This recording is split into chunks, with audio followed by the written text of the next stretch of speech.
is CGTN, China Global Television Network.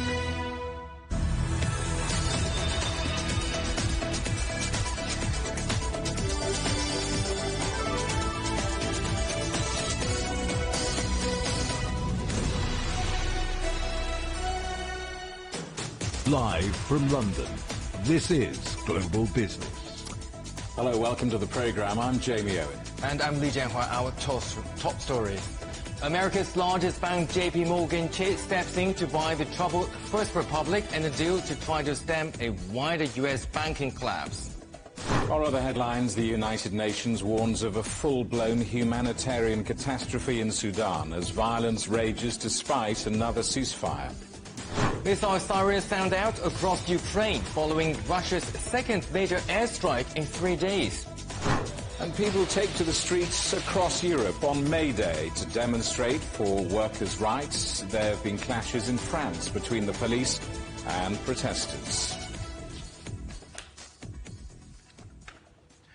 First Republic Bank, struggling for survival for nearly 2 months, has been taken over by banking giant JP Morgan Chase. This makes the San Francisco-based lender the third major United States bank to fail since March. The 84 branches of the California lender First Republic are opening as usual, but now as part of JP Morgan. Well, let's talk to our correspondent, John Terrett in New York. John, so here we are, another day, another U.S. bank rescue. Yes, I know, and I'm glad you put it like that, because indeed you're absolutely right. That's what's happened today. The First Republic branches are open, although sooner or later a new boss will be coming around to sort them out, of course. This took all weekend. On Friday night, we were told to expect an imminent announcement. And then as the weekend went on, we were told that the authorities here, the FDIC, the Federal Deposit Insurance Corporation, had basically seized the bank and was now offering immediate sale to any bank in America that wished to purchase it. Some banks expressed a real interest, others backed off more or less immediately, and in the end there was an emergency government auction which concluded in the very early hours of the morning for us, and JP Morgan Chase, the big bank in America, is the one what won it. And JP's boss, Jamie Dimon, says we didn't seek to buy First Republic, but we were invited by the FDIC. He said we were trying to get an open bank solution, in other words, for the thing to continue as it was somehow, but they couldn't come to that agreement. And he does see some kind of lending pullback at the bank now that JP Morgan Chase is in charge. So what does JP Morgan Chase got for its money? Well, it's going to buy some of the assets, okay? It's taken control of the $30 billion worth of loans, and it's also guaranteed the $92 billion worth of deposits that First Republic had. And those are down, I should point out, from about $170 billion just at the turn of the year. And I think they lost most of that in the course of the last month. Now, Wall Street, where I am, likes all this. JP Morgan shares are up about 3% at the moment, and this had to be done before Wall Street opened at 9:30 local time this morning. And how ironic, how extraordinarily ironic that almost every stock market in the world is closed today because of Labor Day celebrations, except for us in America. We don't do that here. We celebrate Labor Day in September, so the market is open here. So it had to be done before 9:30 local time, and it was. They also had to change the rules because JP Morgan Chase already owned more than 10% of deposits, or oversaw more than 10% of deposits in America, so the comptroller of the currency had to alter the rules overnight so that they could hold much more as it took over First Republic. And to be sure, this is the second biggest bank failure now in America. For about a month, SVB was, but this is now taken over from that. And the biggest one, in case you're interested, was a company called Washington Mutual. That really was quite big. That happened after the 2008 global financial crash over 10 years ago now. So is this the end of the U.S. banking crisis? The end of the fear of contagion, the end of the attack of vapors? Is this the end of things?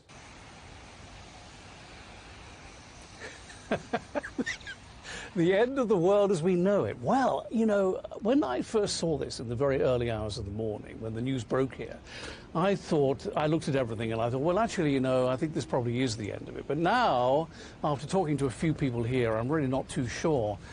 And the problem is, of course, we have all these regional banks in America. There are thousands of them. And we know that there are at least 3 others that within this past month have been seen to be very vulnerable. Now, what's happened, of course, is that the first quarter earnings came out in the last week or so, and it does look from those as if these banks in question have managed to stabilize their books a little bit, managed to shore things up a little bit. And the only one that couldn't was First Republic, which is now at the center of the news. And you have to remember there are something like 4,000 regional banks right across America with 70,000 branches.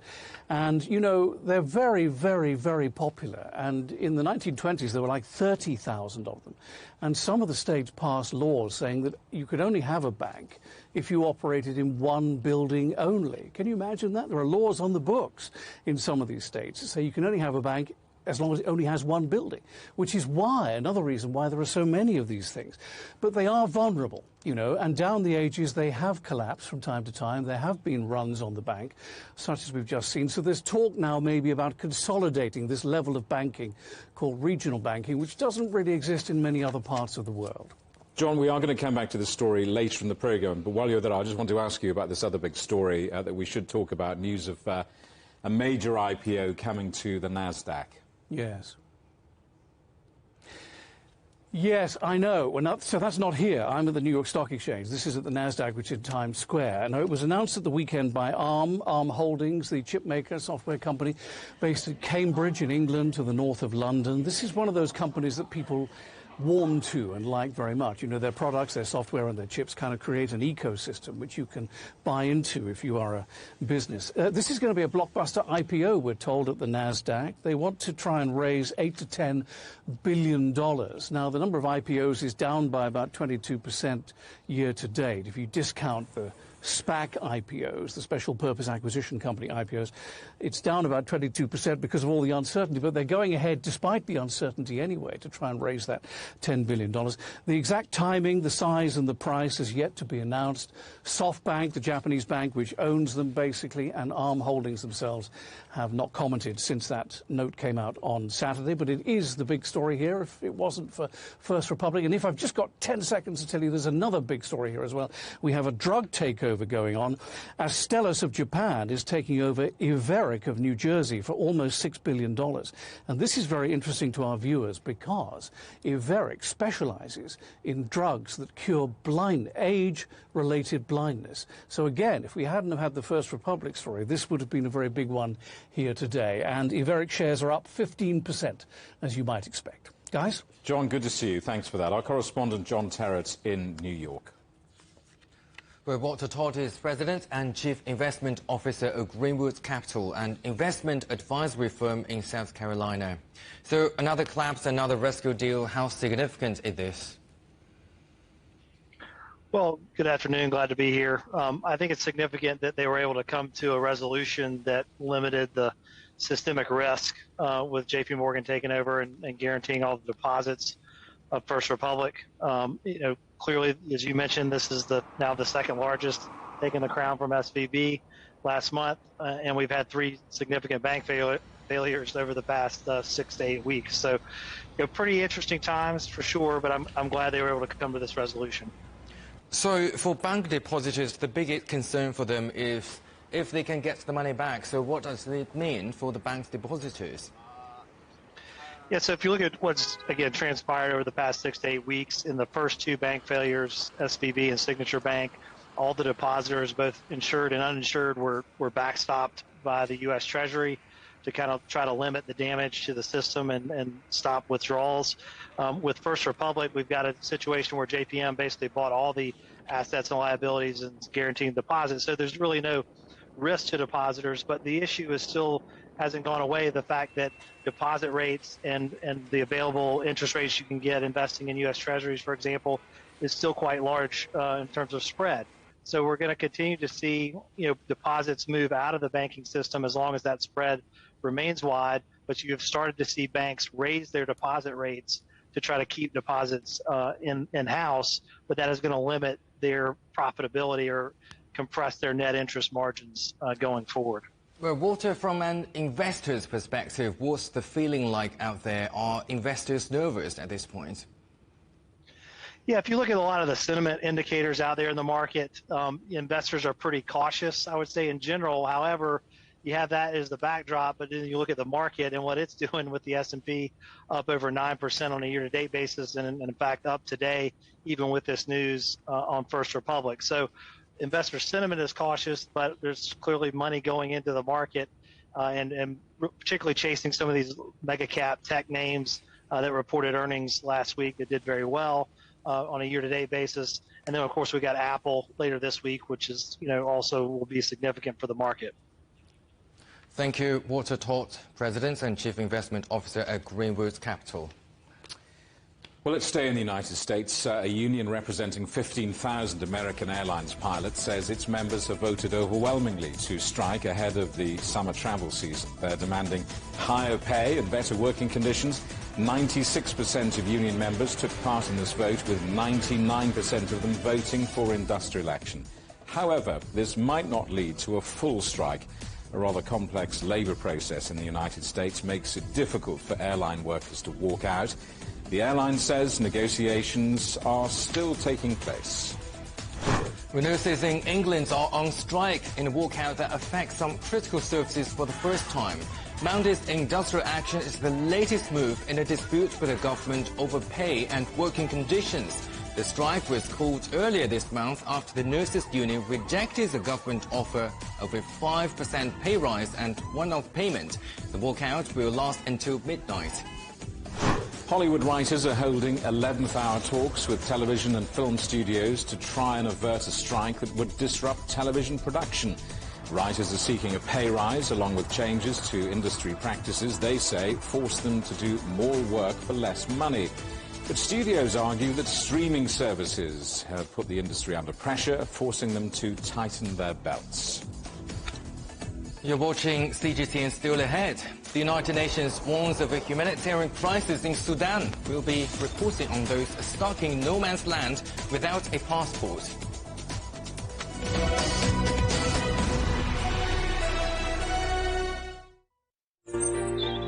Ever wondered what's the difference between a bear and a bull market? Where are the cash cows? And who are the lame ducks? And what exactly are black swans? Grey rhinos? And unicorn companies? Make sense of it all with Global Business, only on CGTN.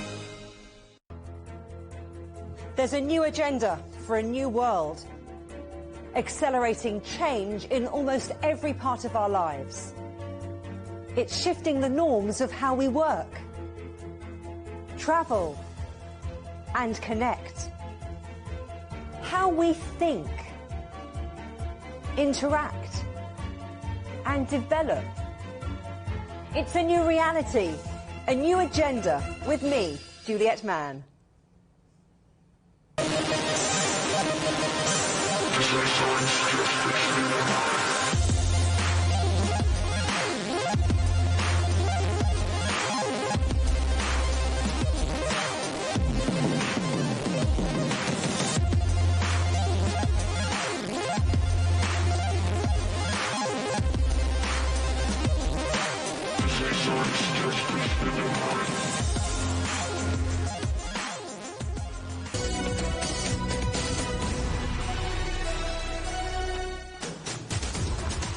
Hello, welcome back to Global Business Europe. Gunfire still sounds in Sudan's capital, Khartoum, as clashes between the army and the Rapid Support Forces enter a third week. The fighting continues despite the two warring factions agreeing to another 72-hour ceasefire. Sudan's health ministry says at least 528 people have been killed and nearly 4,600 injured. The United Nations has warned that the humanitarian crisis is turning to a full-blown catastrophe. And thousands of Sudanese and foreign nationals have escaped the fighting in Sudan through the border with Egypt. But many have ended up being trapped on the Sudanese side for days while they wait to cross. CGTN's correspondent Adela Nruki reports. Through the breathtaking landscape of Lake Nasser, A ferry tears the water surface, carrying the hardships of dozens of people who have just escaped the fighting in Sudan. These groups are coming from Qustul, one of 2 land crossings at the Egyptian-Sudanese border. Qustul is just a 15-minute ride from Wadi Halfa, the closest city in Sudan to the border. There, people can find more humane conditions during their long wait to enter Egypt. Because they don't have a huge hotel accommodation space, the citizens of Wadi Alpha invited evacuees to their homes. They opened schools and mosques for families to stay. They have shared their food and drink with us. That's a great humanitarian support, but that also led to a huge crowd, a shortage in food and shortage in fuel. The journey through Qustul is also much more enjoyable than the other crossing, Arqin. Instead of its lifeless, hot and dry desert landscape, the ride through Lake Nasser's breeze and natural scenery gives passengers a brief yet necessary break.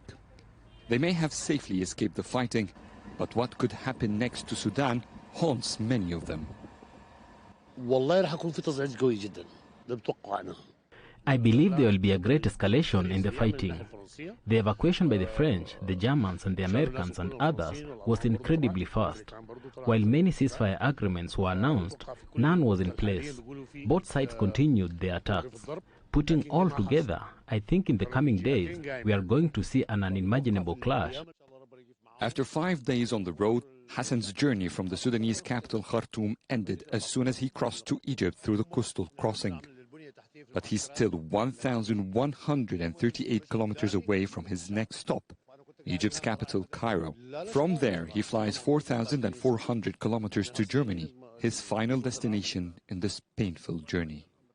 One of the main advantages to come to Egypt through the Qustul crossing is that it's very close to the Sudanese city in Wadi Halfa, just 20 kilometers away from the Egyptian border, which means that many people can rest and find some services until they clear their way into Egypt. But one of the downsides is that there are many transportations to reach the Egyptian mainland, and from there, still a very long way ahead to Cairo. Adel Mahroui, CGTN, from Abu Simbel, Egypt. Well, let's talk to our correspondent, Naba Moeddin, who's in Madani, around 130 kilometers from Khartoum. Naba, the United Nations describing conditions as being at a breaking point.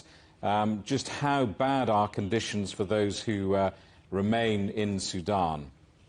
I'm not sure if we are through to Naba. You'll understand that communications with Sudan are very difficult at the best of the times, and I think we might be struggling just at the moment, but we might return to her a little later in the programme. Yeah, embassy closures in Sudan have left many people unable to retrieve their passports. With violence engulfing the country, there has been a huge surge in the number of people fleeing across the borders. But that's not an option for those whose travel documents are now locked inside shuttered embassies. CGTN's Dashan Dalal spoke to some of those affected, including Khartoum resident Makir El-Fil, who says he cannot go to Egypt because his passport is locked in the Spanish embassy. Unfortunately, 3 days before the date I was supposed to take my passport, the war started in Khartoum. I sent them many emails. I sent them. I even tried to call them on their phone numbers and even tweeted. I sent them tweets and messages. They didn't respond, unfortunately. Rami Badawi, another Khartoum resident, says he and his family can't get out of the country because his passport is locked inside the French embassy. All my family member passports are ready, and I'll start arrangement to travel to Egypt. But after I ask about my passports, when my family know about my situation, they refuse to travel without me. Now we are staying in Khartoum with my family because I cannot reach my passport.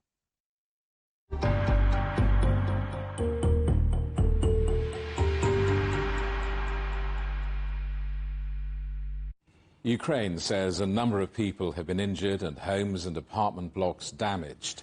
Following Russian missile strikes across the country, there was widespread damage in the city of Pavlograd, where a railway hub was targeted in the second major airstrike in 3 days. Kiev says 15 out of 18 cruise missiles were shot down, sparing major cities. Our correspondent Shelby Bowder is in Kiev. Shelby, so what's the latest on the missile strikes? Well, as you mentioned, Russia launched 18 missiles at Ukraine early this morning. Air raid sirens started going off around 3 a.m., informing residents to seek shelter. And here in Kyiv, many people went to the metro to ride out these air raid sirens, which were going off for roughly 3 hours.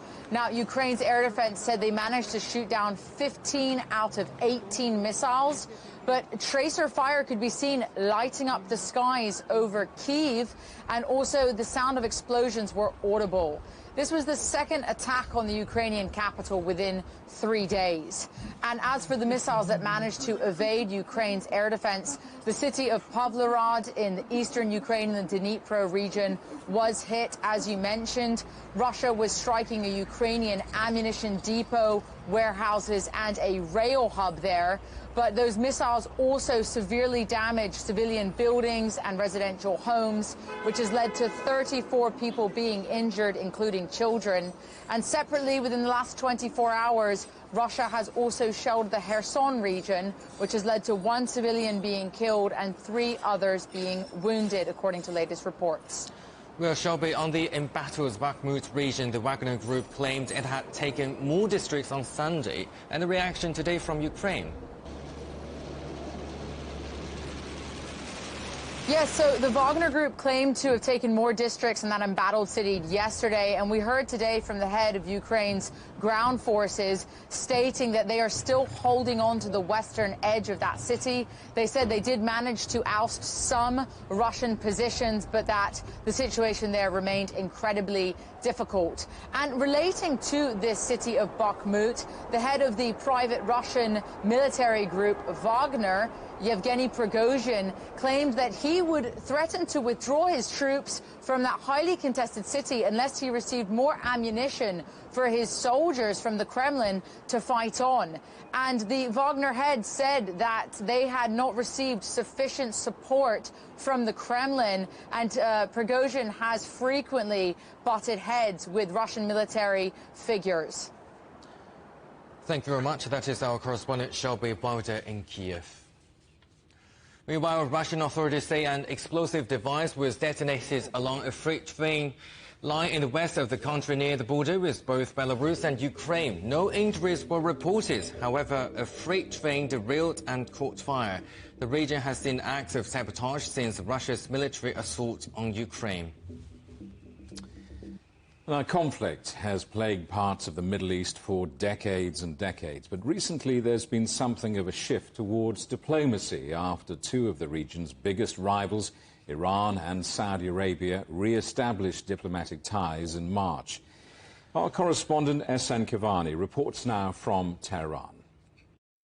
Since the beginning of the year, the Middle East has witnessed one of its fastest political developments in recent times. The rivalry between Iran and Saudi Arabia has dominated Middle East politics in recent years, engulfing Syria, Iraq, Lebanon, and Yemen. But now the Middle East and even North Africa are gearing up for the possibility of seismic political change. Diplomatic efforts to resolve conflict in the region have multiplied since China brokered a deal between Saudi Arabia and Iran to restore ties. Regional countries are trying to solve their problems in this new environment in order to consolidate their position in a new China-influenced international landscape, as we see China becoming a key international player. The range of positive political developments have gone beyond the Persian Gulf region, as we see Egypt and Jordan have sent friendly signals to Tehran. Analysts believe the recent Iran-Saudi deal could promote stability in the entire Arab world. Resolving Iran-Saudi Arabia tensions not only improves the mutual relations, but it will also help resolve the Yemen crisis. It will likewise positively affect the situation in countries like Syria, Lebanon, and Iraq.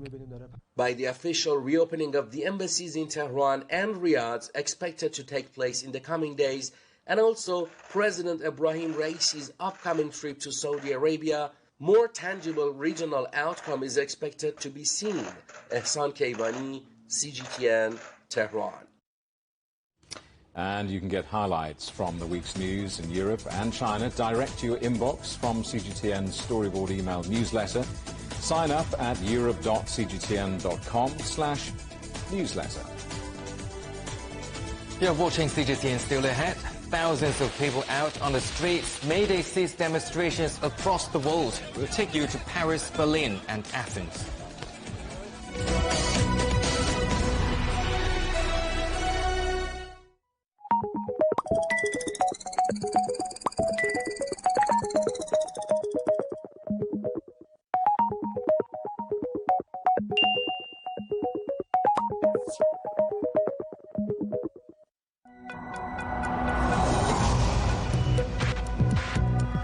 Each day, there are millions of stories. Each one can open new perspectives, new possibilities. Wherever you look, we are there to see, discover, explore. We put the pieces together to find what really matters to you, all around the world, all around the clock. Our reporters are at home across the globe. From our headquarters in Beijing and production centers in Washington, Nairobi, and London, China Global Television Network. Stories from across the globe, reaching people across the globe. CGTN. See the difference. Facing the unknown is always difficult. In a world in turmoil, it's easy to lose orientation. But when the storms come, we have to see the possibilities, reinvent, find new opportunities, discover a path forward. CGTN. See the difference. What do we mean when we talk about the difference? The difference is in the detail, the background, defense ministers from the wider angle and perspective of every story. Wherever the story may be. CGTN. See the difference.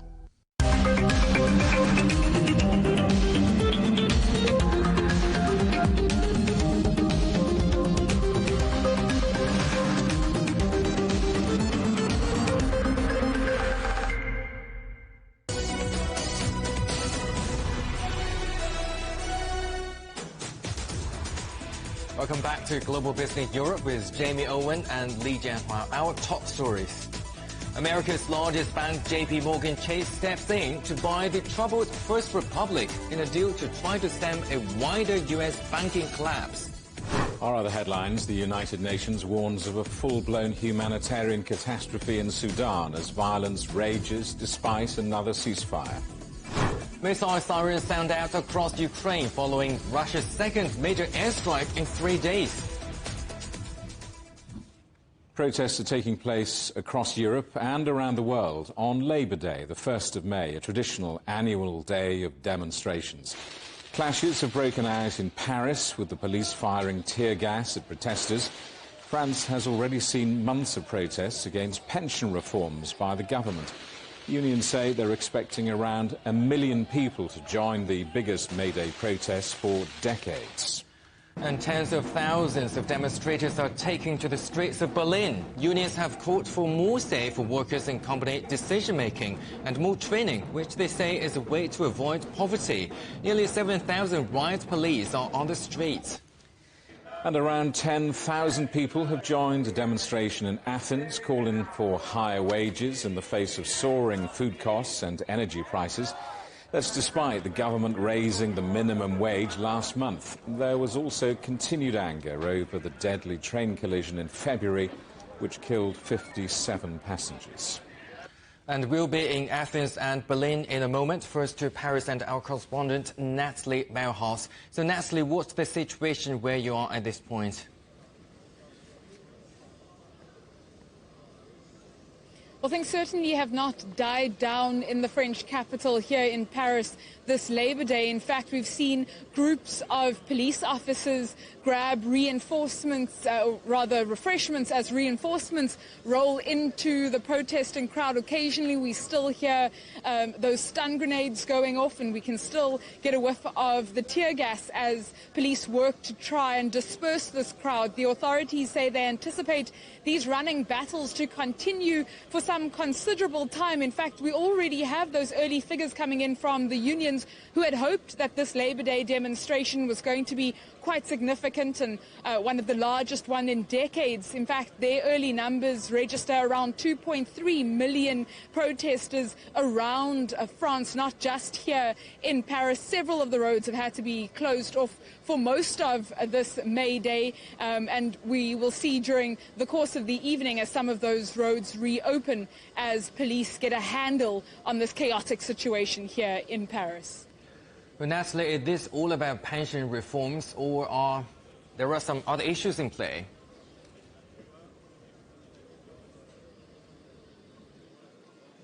The people's dissatisfaction with President Emmanuel Macron pushing through those pension reform is chief on the agenda here today, but there are a few other issues. The president and his administration doesn't enjoy maximum popularity among the French people or the electorate at the moment, and that is definitely contributing, underlying some of these demonstrations that we've seen across France today. But for sure, the chief issue here is the fact that many demonstrating and who have participated in these demonstrations week on week since the start of the year say they feel that Macron and his administration have just forced this on them. This is entirely unfair. It was pushed through Parliament without a debate, without the consideration of what the people feel. In fact, a little earlier, we compiled a package from the eye of the storm, bringing you the side of the demonstrators. Protesters have been gathering since early afternoon for what the unions hope is the largest joint mass mobilization in Paris since 2009. For months, union leaders have rallied workers to come out and protest against the government's controversial and widely unpopular pension reform plans. Perrine Thomas is one of those workers who's been part of the rolling strikes. To lessen the financial impact, Perrine and her colleagues have been collecting donations to fund striking workers. A precedent had been set with the CPE. This law was voted on by the president, but never applied. So the pressure that we put in the street might still work. We have hope. It is still possible, so that's why we're still protesting today. We have nothing to lose. Last month, the Constitutional Council approved President Macron's policy changes to the pension system. The new laws are expected to come into effect by the start of September. But unions say this won't dampen their action. Right now, we keep being asked to work 2 more years every time. Retirement keeps being pushed back, so it's hard for people my generation. I'm also here for my parents. We are seeing them working almost to death. So if we don't do it for ourselves, we have to do it for others. Months of protesting has cost the state millions of dollars as workers in all industries have gone on strike. The aviation industry was once again affected by strike action on May 1st. The rail network all but ground to a halt. It's no coincidence that this day of major protest action is being held on a day deeply rooted in the fight for workers' rights. Our hope is that more people join our protests so that there are fewer incidents of police brutality. Other than protesting, we don't have many non-violent options. The mass crowds on the streets of Paris were just one of at least 300 protests taking place across France. Nathalie Malchas, CGTN, Paris. Well, that's the story in France. Several protests are taking place in Germany. Our correspondent Peter Oliver is at the largest one in the capital, Berlin. Peter. Well, it's a very different situation here in Berlin. I'm speaking to you from near Alexanderplatz, where the German Trade Union Confederation had held their rally. It's just wrapped up right now. It was more of a festival, more of a big barbecue with speeches and music from the stage. Now, those speeches that we heard were calling for more representation for unions in German workforces. They want to see 80% of the workforce represented by a union in Germany, not just to make sure that collective bargaining can be used to get better pay, but also that more training can be garnered for workers. They were saying that a job shouldn't be just something that you go into and it gives you money at the end of the month. It should be something that can give you a progression, a career, should be something you can build upon and build a life from. That just isn't what's happening at the moment here in Germany. There was large cheers from the stage, though, when they brought up the industrial action that's currently continuing to go underway here at the moment regarding transport. So we're seeing strikes at airports and on the rail networks in Germany, as every now and again we're seeing strike action taken by security workers at the airports across Germany, as well as railway workers on the rail networks here. It was incredibly peaceful what we saw here. However, there is a large police presence that's currently making its way over towards my left-hand side, towards the Kreuzberg area of the city. This demonstration has wrapped up. There is a large demonstration set to take place there this evening. Around 15,000 people could be headed towards that. That has turned quite nasty in the past over the years. An extra 7,000 almost riot police have been drafted in, sent to that particular area of the city. Over the last few years, though, it has been relatively peaceful. Police will be looking to see how that pans out over the evening. We have heard some reports of minor scuffles, but nothing serious as of yet. Peter, thank you for that. Our correspondent, Peter Oliver, in Berlin. And in Athens, our correspondent, Evangelo Stepsas, is following the protest there. Evangelo? Well, unlike Paris or Berlin, the demonstrations here in the Greek capital held by trade unions and organizations have come to an end, and most of the streets here in Athens are now open for traffic. But although it was raining earlier today, about 10,000 people gathered in front of the Greek parliament chanting and holding banners. This year has much more significance to the demo because it's a month after the train crash took place, leaving 57 people dead in the center of Greece, in the area of Thebe, but also ahead of the national elections on May 21st. Many protesters came out to protest against the high unemployment rates among young people, the high food prices, in which they call are disproportionate to salaries, but also the ongoing energy crisis that has resulted to high bills. Also, many came out here to criticize the government's inaction to prevent that deadly train crash. Well, this year we also had a more international touch to it, that besides the trade unions from Greece, we saw a lot of French unionists, those ones with the iconic yellow vests, protesting against Macron's pension reform, holding banners both in Greek and French, saying the people will win. Although most of the demonstrations now have come to an end, most of the public transport still remains suspended, as well as ferries tied in the country's largest port. Yeah, Evangelo, before you go, we know that Greece is heavily reliant on its tourism sector. So what impact will the protests have on Greece's tourism season? Well, we're way into the tourism season right now. It just opened a year around March 5th. That's when the initial open of the tourism season happened. And we saw a lot of protests during that period and the month before that in April. Now, this protest today hasn't really affected many people, although suspended public transportation was suspended from the airport and to the country's largest port. But the government is worried that after the national elections on May 21st, if there's going to be a second round of it, more and more protests will be taking place. And if that happens, that will be on July 2nd. So you have to understand here that it's going to be taking place at least during the month of June, which is a peak season for Greek tourism. And if that happens, we're going to be seeing a lot of cancellations, and unfortunately there's going to be an impact in Greek tourism. Thank you very much. That is our correspondent Evangelo Stepsas in Athens. Tens of thousands of South Korean workers have taken to the streets during this year's Labor Day. Workers came out in protest demanding higher pay and better working conditions. The rallies marked the biggest major events in South Korea since the start of the pandemic. Our correspondent Jack Barton reports now from Seoul.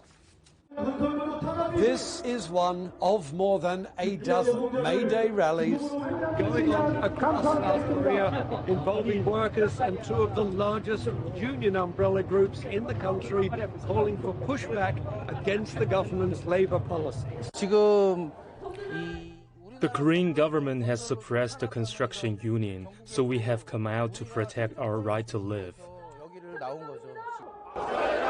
In March, President Yoon Suk-yeol was forced to back away from a plan to raise the maximum working week to 69 hours.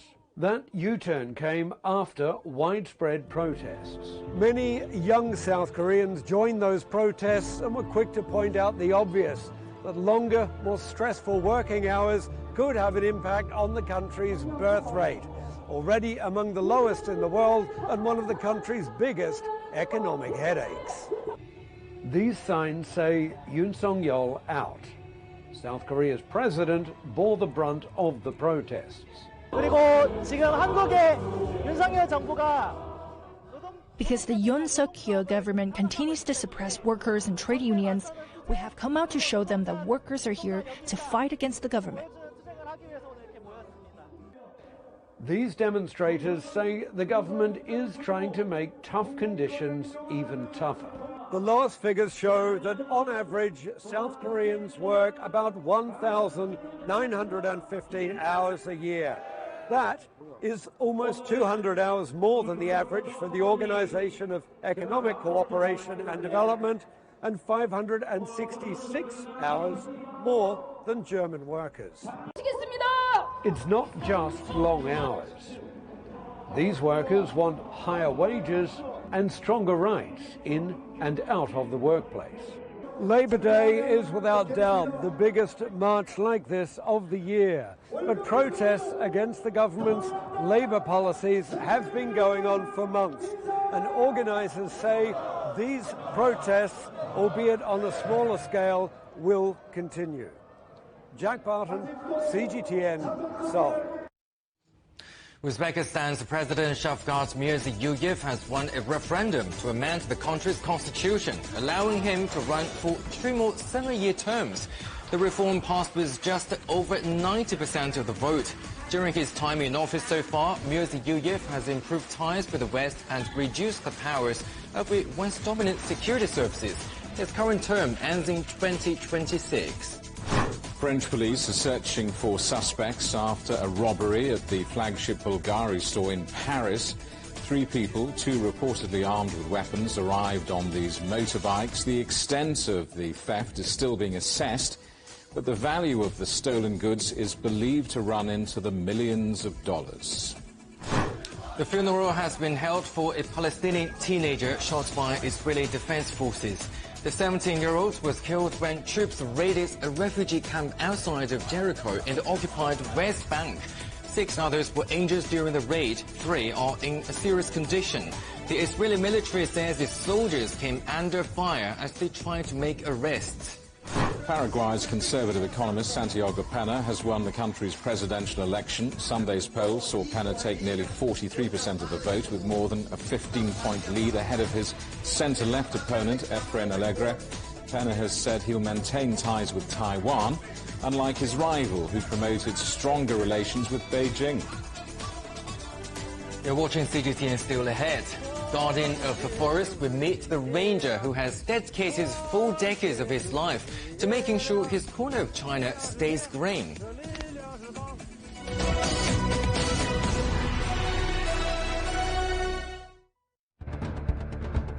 Events have consequences. Words create impact. Unprecedented scenes that we saw. The cleanup operation is now well and truly underway. Parts of southern Europe remain in a state of emergency. Context gives meaning. People make history. Far more than 1,000 people have come here today. But authorities are still on high alert. So into the attention of world leaders. A complex world demands a comprehensive view. But with the cleanup efforts more or less under control, the economic impact is bound to ripple across the country. There's plastic pollution everywhere. Because the world today matters for your world tomorrow. This is the living area of the crew. And in these mountains, they recently finished building a power plant. Well, this is something completely different. The world today, every day on CGTN.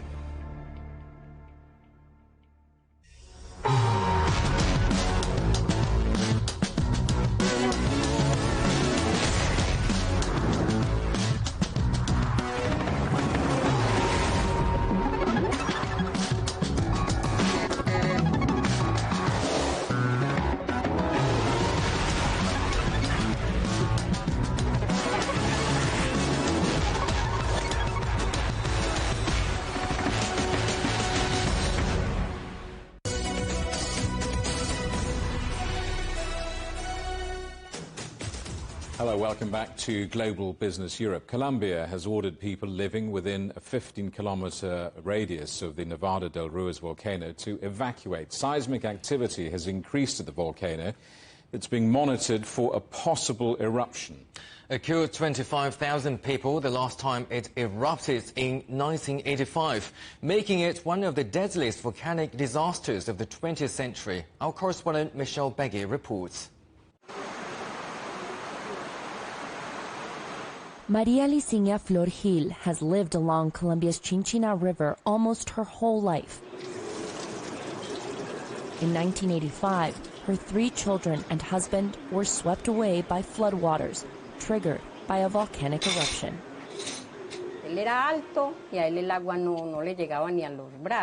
He was tall and the water was up to his arms, which were holding the girls. For me, it was up to my neck. And then I tried to open the door, and it hit me. And it was the last time I saw him with the girls. Flor and her family were victims of 1985's Nevado del Ruiz volcanic eruption. More than 25,000 people were killed and thousands of homes destroyed. But it wasn't the lava flow that killed so many people. Rivers like this one, called Rio Claro, make a volcanic eruption especially dangerous. Destructive mud flows, called lahars, can form when glacial meltwater mixes with loose volcanic rocks and sediment. The resulting slurry can look like a river of concrete. That is what happened to Flor's family. She recalled that after the initial eruptions in the early afternoon, the local firemen warned them to leave the area. But her husband didn't want to leave his home or quit his job at the mine. He thought the volcano was too far. Its crater was more than 50 kilometers away from the town, and it hadn't erupted in 140 years. Some experts say that is what makes it so dangerous and hard to predict when the Nevado del Ruiz volcano will erupt. On March 30th, Colombian officials issued an orange alert, increasing the threat level of a volcanic eruption that could take place within days or weeks. The people in the middle zone of the mountain would have 5 to 7 minutes to evacuate, and the people at the bottom would have 12 minutes. These lahars could go down 150 kilometers per hour, depending on the volcanic explosion index. Historians like Juan Pablo Jaramillo say remembering the past is important, to not repeat mistakes. Flor says the same, but continues to live on the river, this time attentive to evacuation requests. I don't want to live through that again. I wouldn't live through it. Michelle Vega, CGTN, Caldas, Colombia. In China's northeast Liaoning province, generations of forest rangers have spent their working lives planting trees to make a green shield to protect against strong winds and sandstorms. CGTN's Zhang Siran spoke to one of those unsung heroes who has been safeguarding the forest for 4 decades.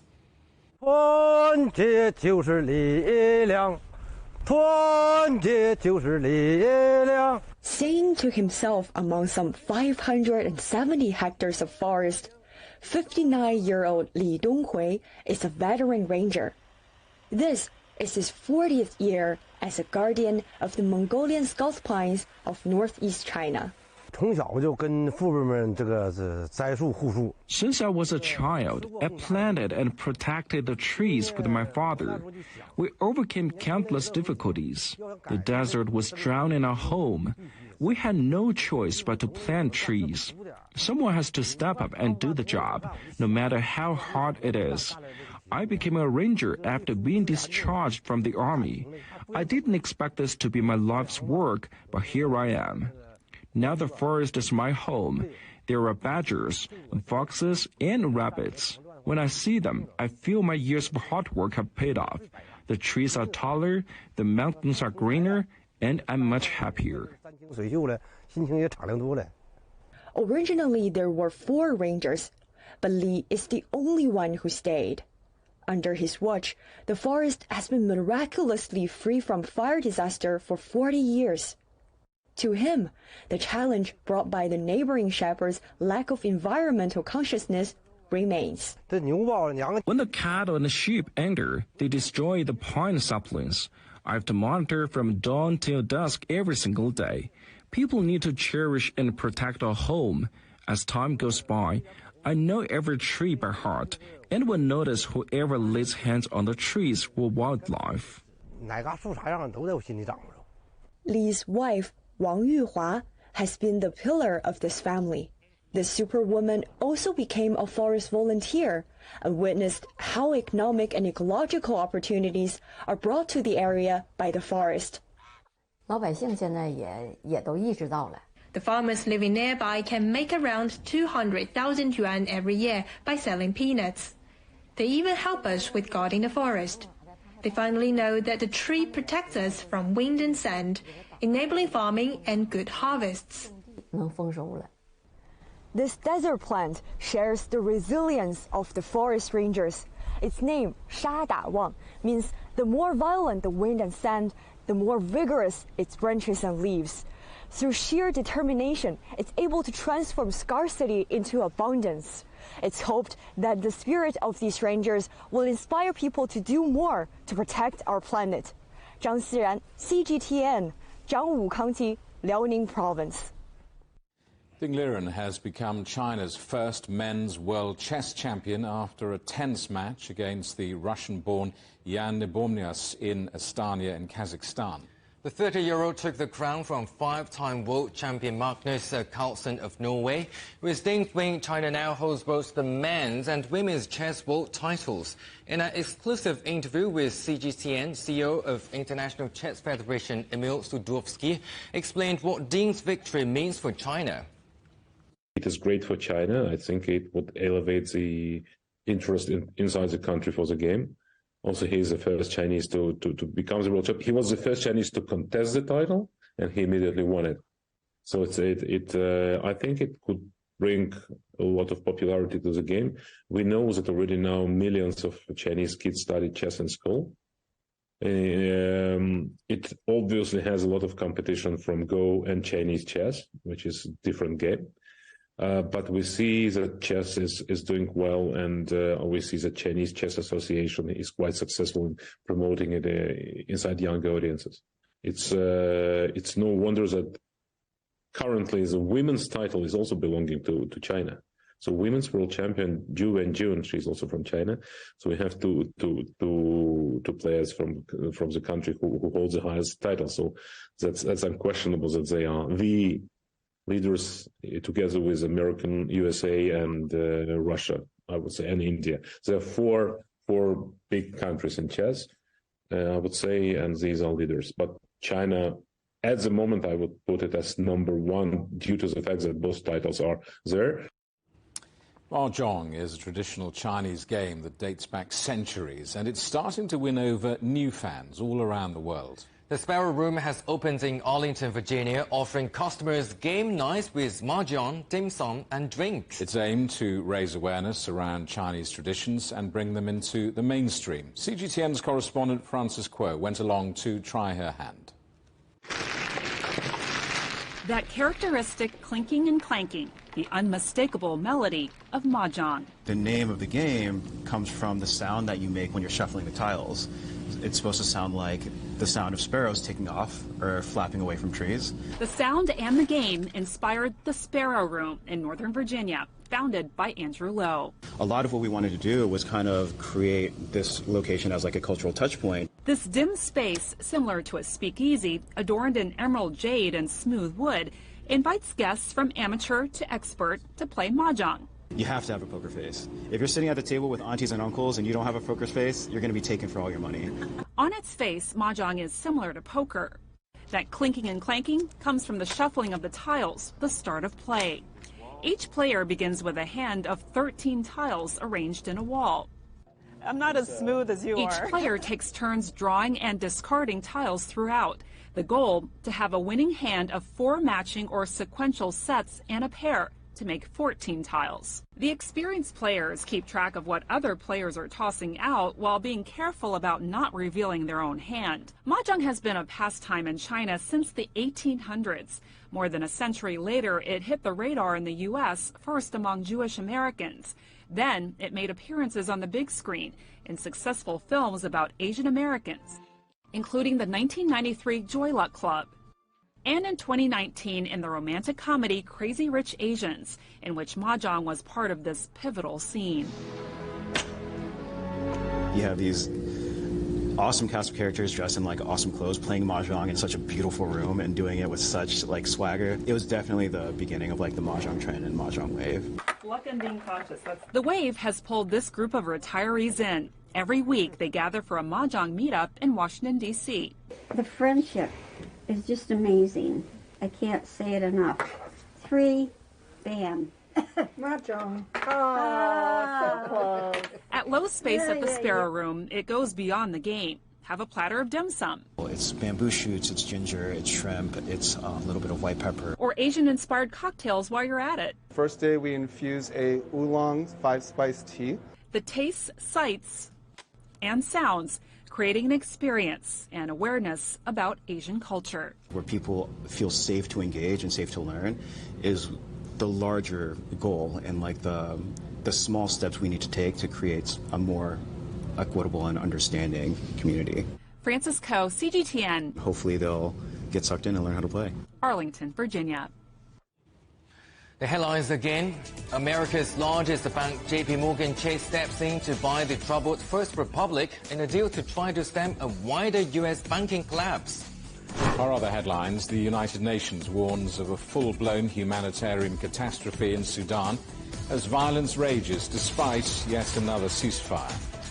Missile sirens sound out across Ukraine following Russia's second major airstrike in 3 days.